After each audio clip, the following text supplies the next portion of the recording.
Və eləcə də Respublikamızda baş verən ən son mədəniyyət yenilikləri ilə Buta Mədəniyyət Xəbərləri toplusunda tanışıla bilərsiniz. 12:15-də balaca tamaşaçılarımızı ekran qarşısına dəvət edəcək. Əvvəlcə onlar cizgi filminə, saat 12:30-da isə Bəbək Televiziya Uşaq Teatrının quruluşunda nağıl tamaşaya baxa bilərlər. Əziz kinosevərlər, 12:50-də seyr edəcəyiniz əfsanəvi Şahzadə bədii filmi komik ssenari əsasında çəkilib. Kral oğlunu başqa vilayətin kralının qızı ilə evləndirmək istəyir ki, aralarında gedən döyüşə son qoyulsun. Rollarda Martin Short və Kristina Apurkin çəkilib. 14:20-də Poeziya ədəbi proqramının bu sayında 20-ci əsr Azərbaycan ədəbiyyatının görkəmli nümayəndəsi, yazıcı, dramaturq Hüseyn Cavidin sənət dünyasına üst tutacaq. Aparıcı xalq yazıcısı Anardı. Rəqsin dili silsiləsindən saat 15:05-də təqdim olunan növbəti veriliş qocaman rəqqas Əliha Yahyayevin sənət yolundan bəhs edir.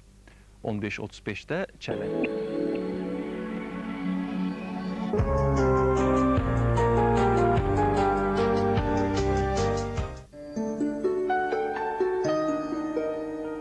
Əliağa Yahyayev 1943-cü ildə Siyəzən rayonunda anadan olub.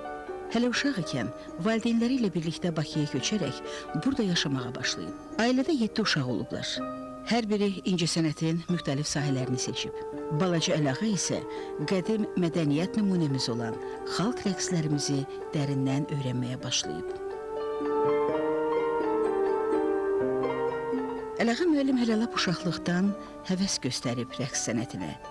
Bəlkə də o zamanlar həvəsdir, günün birində keçəcək deyib valideynləri. Ancaq tali ona məhz bu sənətin peşəkarı kimi istiqamət verib. Əliağa Yahyayev rəqqas doğulub. Tanrı ona rəqqasa xas bütün müsbət xüsusiyyətlər, hündür boy, şax qamət, yaraşıq bəxş edib. Rəqsin bütün incəliklərini bilir. Əldə etdiyi uğurların xalq artisti Böyüyağa Məmmədovun danılmaz əməyinin nəticəsi olduğunu söyləyir qəhrəmanımız.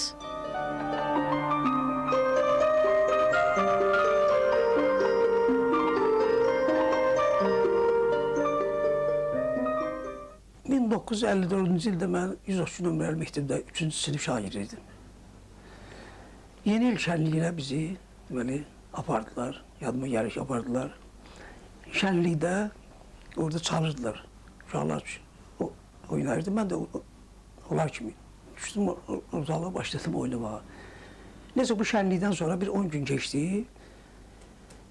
Gəlirlər məktəbə, sinifimize bir nəfər girdi, dedi ki, Yahyayev Əliağa kimdir? Mən durdum ayağa, durdum. Sabah oğlum sən 2'nin yarısı o Piyerlər Sarayında. Dedim başüstü. Bunun sabahı mən getdim Piyerlər Sarayına. Gəldim, çıxdım 2-ci mərtəbəyə. Çağırdılar məni, girdim içəri, bir-bir uşaqlara baxış keçirirdi. Mənə də o cümlədə, mənə də baxdılar. O gündən sonra mən deməli, birinci qrup B, orada 3 qrup vardı, balacalar, orada bir də böyük qruplar. Birinci qrup B'ye gəldim. Başladım oynamağa. Gördüm doğrudan da mən o gündən bu, mən özüm ondan qabaq üzgüçiliyə də getmişəm uşaqlıqda. Qarmon çalırdım mən, mənim daim rəhmətli qarmon çalan, qarmon ər gedirdim mənə. Belə 1 ay, 5 ay, 6 ay gördüm, bu sənət mənim üçün də yaranır. Bu sənətə mən bağlandım. Bəli, 56-cı ildə mən bu sənət, bu Piyerlər Sarayında qramız aldım. Bana qramıza verdilər, 56-cı ildə.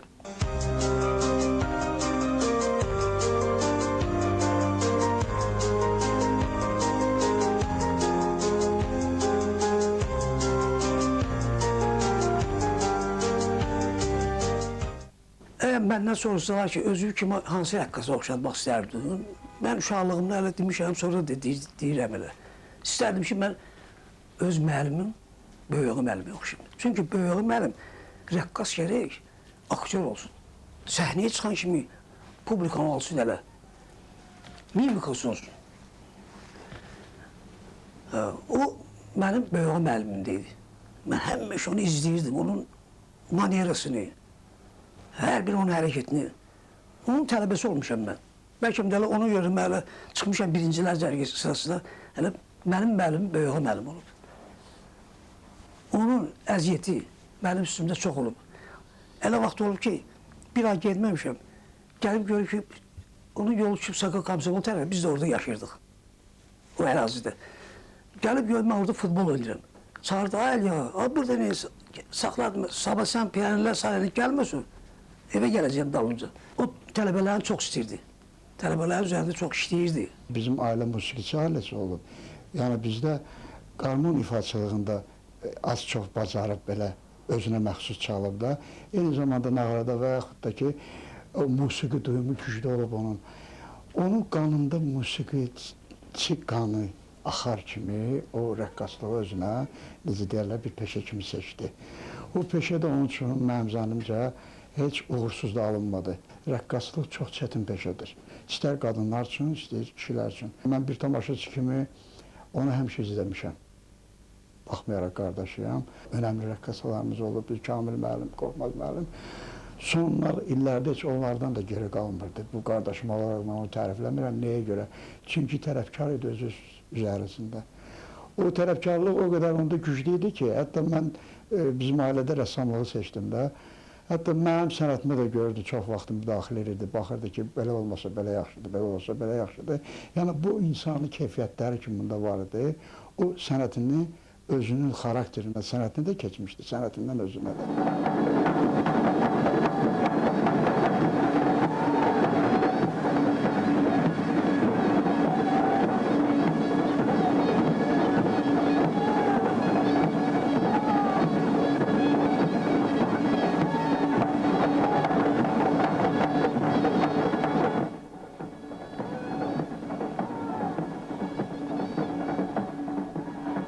...1961-ci ildə Azərbaycan Estrada Orkestrində peşəkar rəqqas kimi fəaliyyətə başlayan gənc Əliağa 3 il sonra hərbi xidmətə gedib. 1968-ci ildə hərbi xidmətdən qayıdandan sonra Azərbaycan Dövlət Mahnı və Rəqs Ansamblına işə qəbul olunub. Solist kimi fəaliyyətini davam etdirən Əliağa Yəhyayev ifa etdiyi rəqslərlə xoreoqrafların və tamaşaçıların qəlbini fəth edib. Texnika hərəkətləri mürəkkəb olan rəqsləri ifa edərək milli rəqs sənətimizi həm ölkəmizdə, həm də xaricdə peşəkarlıqla təqdim və təbliğ edib.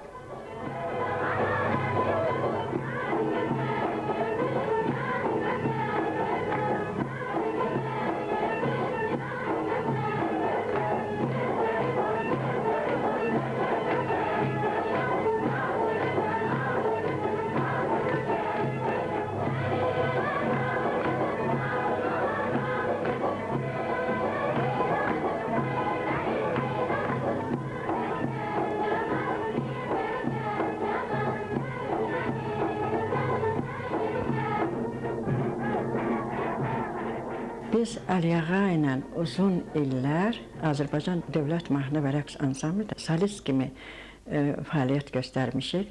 Mən ifa etdiyim suitalardır, duet rəqslərdir, gəlin rəqsdimi, bu bulaq başında oynayırdı, qəşəng gəlin rəqsi vardı orada. Bunların hamısını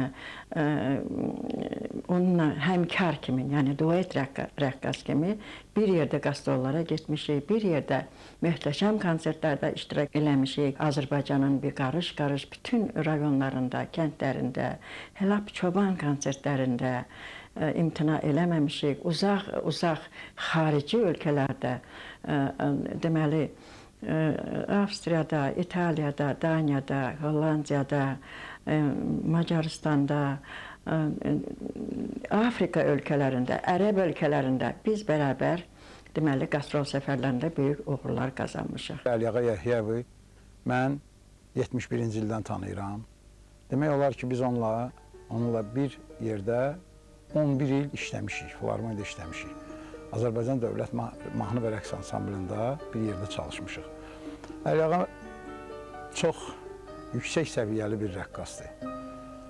Əliağa müəllimin gözəl rəqs nümunələri var ki, onlardan da ən birincisi Azərbaycan sivitasıdır. Səid Rüstəmovun quruluşu da Əlbaba Abdullayevdir. Demək olar, Əliağa bu kompozisiyada özünün bütün imkanlarını, fiziki, texniki, artistik imkanlarını, özünün yüksək ifa tərzini göstərə bilmişdir. Əliağa Yəhyayev bu başlanğıcı Qorxmaz Qurbanovdan, Maxay İzrailovdan, Əlikram Aslanovdan, Kamil Dadaşov kimi yüksək səviyyəli rəqqaslardan almışdı. O texnikanı o gənc nəslə də ötürə bilmişdi. Yəni biz onun nümunəsində böyümüşük, onunla fəxr edirdik. Bilirsiniz, Əliağa müəllim məhsuldar, əməkdar bir rəqqas idi. Müxtədir bir sənətkarıdır. Bütün bizim vokal sənətçilərimizlə, musiqi sənətçilərimizlə ölkəmizi bütün dünyada, bütün keçmiş postsovet məkanında tərənnüm etmiş bir rəqqasıdır. Mənim yaxşı yadımdadır ki, birinci qastrollarımızda Əliağa müəllimlə biz Sibirə, uzaq şərqə qastrol səfərlərində. O vaxtlar qastrollar 3 ay, 4 ay çəkərdi. Bu Əliağa müəllim heç vaxt deməyib ki, o qastrol zamanı heç vaxt deməyib ki, mənim haramsa ağrıyır, mən özümü pis hiss eləyirəm. Həmişə yüksək ruhla, yüksək fiziki hazırlıqla, yüksək texniki hazırlıqla səhnəyə çıxardı və bütün tamaşaçıları sevindirərdi. Səhər saat 10-da trenaj başlayırdı. Mən saat 9-un yarısı oradaydım, başlayırdım öz üzərimə işləməyə. Məqsəd qoymuşdum. Hər bir insanın məqsədi olur ki, mən əgər oynayacağamsa, oynayayım da qabaqda olun, ön planda olun da. Onun üçün nə lazımdır? Başımı saldım aşağı, ancaq işləmək. 70-ci il idi, hökumət konserti vardı Şəhriyar klubunda. Bəli. Onda da rəhbər Rozi xanım Cəlilova idi. Rozi xanım Cəlilova mənim gözümlə baxdı, gördüm, 3 nəfəri yoxladı. 2-3 gün ərzində yoxladı ki, cavan kadr, belə solist. Seyid Ustamov Azərbaycan suitəsində bir dənə rəqs gedəcəkdi o konsertdə. Bu 3 nəfəri yoxladı, baxdı, sonra dedi ki, gəlsin mənə Əliağa'yı da baxa. Mən də qıraqda işləmişəm, bax, işləyirdim üzərimdə. Mənə də baxdı, belə oldu ki, məsləhətləşdilər, rəhbərlər dedilər ki, deməli, konsertdə Əliağa Yahyayev oynayacaq. Kimi ilə? Rəhm etdik, Nailə Mahmudova oynayacaq. Ovçular, Naziləmə, Vağzalı Mirzəyi, Gənclik, Dağlar gözəli rəqslərini Əliağa müəllim böyük həvəs və sevgi ilə ifa edərək yadda qalan sənət nümunəsi yaradıb. Qaytağı rəqsini isə ifa etdiyi rəqslərin şahı adlandırır.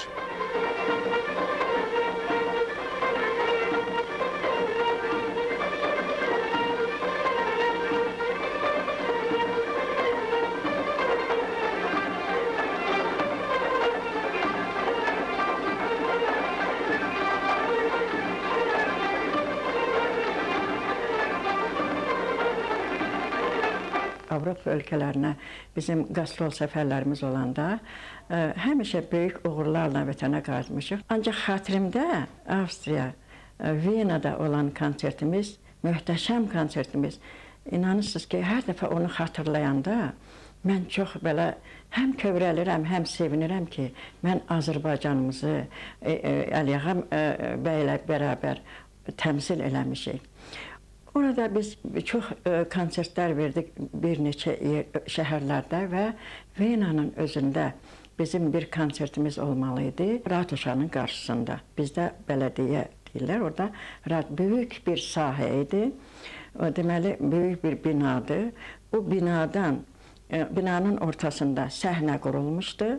Və səhər biz gəldik o səhnədə, biraz da hava bilirsiniz necə idi, belə dolu idi də, yağış yağmaq istəyirdi, orada tez-tez yağışlar olur. Lakin elə arzulayırdı ki, yağış olmasın ki, biz bu gözəl konsertdə iştirak edəyək. Və dünyanın hər tərəfindən oraya gözəl kollektivlər gəlmişdi, yəni belə yaxşı kollektivlər, yəni tanınmış kollektivlər. Biz də dəvət olunmuşduq və bizdə nömrələrə baxanda, bizdə hansı komissiya baxır, nömrələr ən yaxşı Azərbaycan suitası o deməli konsertə saldılar və Azərbaycan suitasını da mən bu Əliağa Yahyayevlə bərabər ifa edirdim, solist kimi və bizim Azərbaycan Dövlət Mahnı və Rəqs kollektivi də hamısı iştirak edirdi.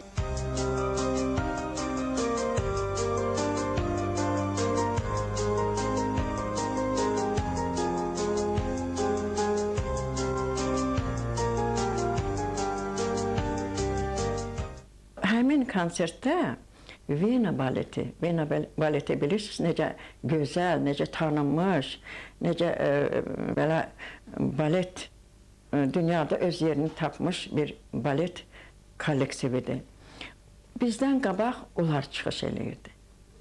Biz də oturub gözləyirdik. Hava da şükürlər olsun Allaha, hava da yaxşı idi. İğnə açsaydın, yerə düşməzdi. O qədər belə çox sıx cəmaat yığışmışdı və biz səhnəyə çıxanda, inanın cəmaat belə süst olmuşdu. Həm geyimlərimizə, həm solistlərə, həm bu möhtəşəm Azərbaycanın belə gözəl milli geyimləri, belə gözəl rəqsləri, belə oğlanların şıdırığı rəqs eləməyi onları valeh eləmişdi. Belə səsləri çıxmırdı. Əliağa ilə bax, həmin o konsertdə də biz solist kimi çox gözəl belə rəqsi o qədər belə həyəcanlı idi, amma o qədər çalışdıq ki, yaxşı bunu ifa eləyək. İnanın, cəmaat hələ biz suitamız qutarmamış əl başladı. Qışqırırdılar, ura, bravo, ura, bravo. Biz səhnədən düşdük. Səhnənin arxasına getdik, düz Ratuşaya qədər, binaya qədər. O binadan hələ də deyirlər, sizə əl gedir, xahiş edirəm, qayıdın. Təsəvvür edirsiniz, bu nədir? O binadan biz təzədən qayıtmışıq deməli səhnəyə. Səhnədə həmin Suita Azərbaycanı biz təzədən ifa eləmişik, başdan ayağa. Əliağa müəllimlə işləyəndə çox mən kiçik idim, balaca idim, mənim onda 17 yaşım vardı. Əliağa müəllim artıq yetkin bir sənətkardır, yəni yüksək səviyyəli bir sənətkardır. Amma demək olar ki, mən onu məsələn səhnədə gördüyüm vaxtlar, məsələn, ən gözəl rəqsləri vardı. Məsələn, Suita Azərbaycanda o Azərbaycanı tərənnüm eləyən belə bir igidin bir obrazını yaradırdı. Məsəl üçün, Gənclik rəqsində, məsəl üçün, orada bir bağlayıcı bir obraz var, balaca bir rol var. Onu çox belə yüksək səviyyədə, belə şıdırığı bir yer idi. Onu çox yüksək ruhla, yüksək bir temperamentlə, yüksək bir dinamika ilə ifa eləyirdi. Sonra Nazırəmə rəqsini çox böyük ustalıqla ifa eləyərdi. Əliağa Yəhyə, Afaq Məlikova, Roza Cəlilova kimi, məsəl üçün, sənətkarlarla duet oynayırdı. Yəni, bu böyük bir sənətkardır. 74-cü ilə qədər biz kütləvi şəkildə, biz rəqqaslar, xarici ölkələri biz getməmişdik. 74-cü ildə bizim üçün qastrol səfəri Danimarkaya bizim üçün çıxdı. 15 ölkə biz gezdik. Gəldik Belgiya, böyük arena idi orada. Orada biz cigitlər rəqsi oynayırdıq. Cigitlərdə mən axırda çıxırdım. Deməli, bizdən bir həftə qabaq ansambl Suxşvil olub. Onlar bilirsiniz ki, onlar 40 oğlan çıxır səhnəyə. Biz burada 15 nəfərdik. İndi oğlanlar başladı oynamağa, cigitlər başladı. Mən fikir edirəm ki, mən necə eləyim ki, burada axırda çıxıram axı. Mən də Azərbaycanlıyam burada. Biz də elə gələ görsədə özümüz ki, onlardan dala qalmayaq. Mən belə başladım bu yandan. Təsəvvür edin ki, ansambl qalıb orada, mən burada bütün əhatə elədim barmaq üstə. Bu arenanı.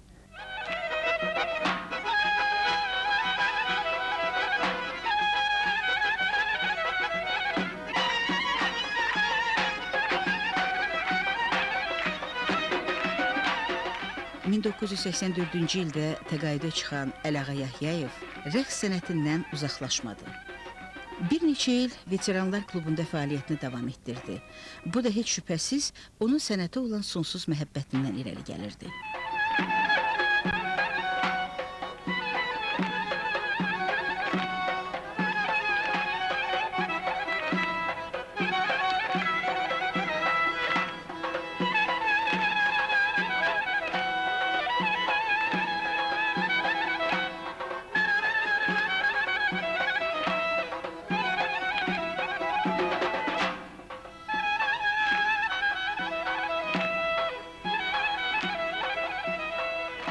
Həştad 3-cü ildə mənim axırıncı səfərim idi Moskvaya. Gəldik Moskvaya, Zal Çaykovskada deməli, mən yenə də Azərbaycan suitəsini solosunu çıxdım. Axırda da cigitləri, axırda solo mən çıxdım. Onu da oynadım. Bunu ilə mən, demək olar, Sibirə getdim. Novosibirsk'e gittim. Orada da konsert verdik. Novosibirsk'ten ben qayıtdım dala. Çıxdım təqaüdə. 88-ci il idi. Allah rəhmət etsin. Rafi Əzizov. Sən gəldi mənə ki, Əliağa gəl. Biz ansambl açmışıq. Veteranlar.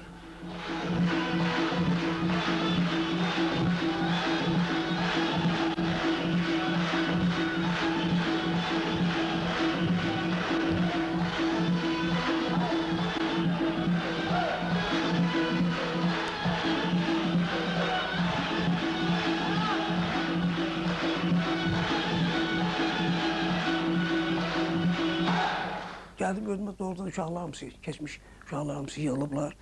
Başladıq məşq eləməyə. Məşq elədik. 88-də biz Çekoslovakiyaya getdik. Orada hətta Dağıstan Lezin qızı 3 nəfər oynamışıq. Qorxmaz qurban olum, mən, bir də Əkbər. Əliağa Yahyayev bugün səhnədən tamamilə uzaqlaşıb. Özünün də dediyi kimi, nə az, nə çox. Düz 22 il həm ölkəmizdə, həm də bütün Avropa və Asiyanın böyük konsert salonlarında külük vurub. Həmişə fəxri fərmanlarla, böyük uğurlarla vətənə qayıdıb.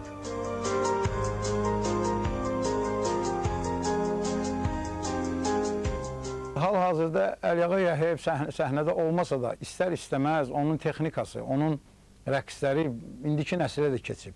Çünki əgər o rəqslər ondan bizə keçibsə, bizə transformasiya olubsa, bizdən də gənclərə keçir. O sözsüz ki, yəni ki, nəsildən nəsilə keçir o rəqslər. Mən əlbət ki, Əliağa Yahyayeva rəqsin dili vasitəsilə həyatın ən şirin neməti olan can sağlığı arzu edirəm. Hərdən onların köhnə filmlərini, lent yazılarını göstərirlər, sözlər. Mən doğrudan da qürrələnirəm indinin özündə də ki, vaxtilə, misal üçün, Azərbaycan rəqs sənətində mənim də qardaşımın az-çox izi var. Buna görə mən fəxr edirəm öz qardaşımdan və arzu edirəm ki, indiki gənclərimiz var, doğrudan da çox gözəl rəqqasalarımız var, rəqqasələrimiz var. Mən o rəqqas oğlanlara da, bu bizim Kamil müəllim kimi insanlara, Böyükağa Məmmədov kimi bizim uzun illər rəqs sahəsində bu insanlara, Əliağa kimi insanlara, misal üçün, onların zamanının, yəni müəllim olmuş, Böyükağa müəllimi. Və eyni zamanda bu indi bunlar müdrik yaşlarını yaşayırlar. İndi Allah keçənlərə rəhmət eləsin. Bu hindikilərə də mən can sağlığı arzu edirəm. Bu cavanlar onlara baxıb örnək götürsünlər özlərinə. Onlar kimi yorulmayan, onlar kimi fədakar, onlar kimi Azərbaycan milli rəqsini sevərlər olsun. Ona can sağlığı arzu edirəm, uğurlar arzu edirəm. Həmişə var olasan. Yaxşı ki, sənin kimi oğlanlar var idi, Əliağa. Bu gözəl, uzun, möhtəşəm, işıqlı yolda Azərbaycanın təbliğ etməyində sənin də böyük xidmətlərim olub bizimlə bərabər. Sənətini sevən adamıdır. Çox işləyirdi, öz üzərində çox işləyirdi. Elə bir ki, işə saat 10-da getməlidir. O gedir saat 9-da. Məşq başlayana qədər 1 saat qabaqdan bu orada məşq edirdi özü ilə.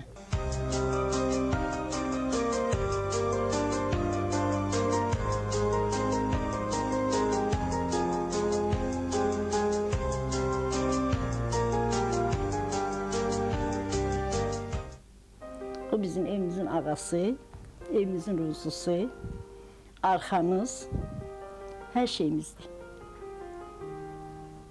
Allah ona can sağlığı versin, ömür versin, üstümüzdən əsir olmasın. Cavanlara onu deyərdim. Necə biz milli rəqslərimizi tanıtmışıq. Mən istərdim ki, bizim indiki rəqqaslarımız da çox gözəl rəqqaslarımız var, bizdən dala qalmazlar. Onlar da bizim bu milli rəqslərimizi xarici ölkələrdə, hər yerdə canla başlarlar, getsinlər. Azərbaycanın incəsənətli rəqslə tərənnüm eləsinlər, təbliğ eləsinlər.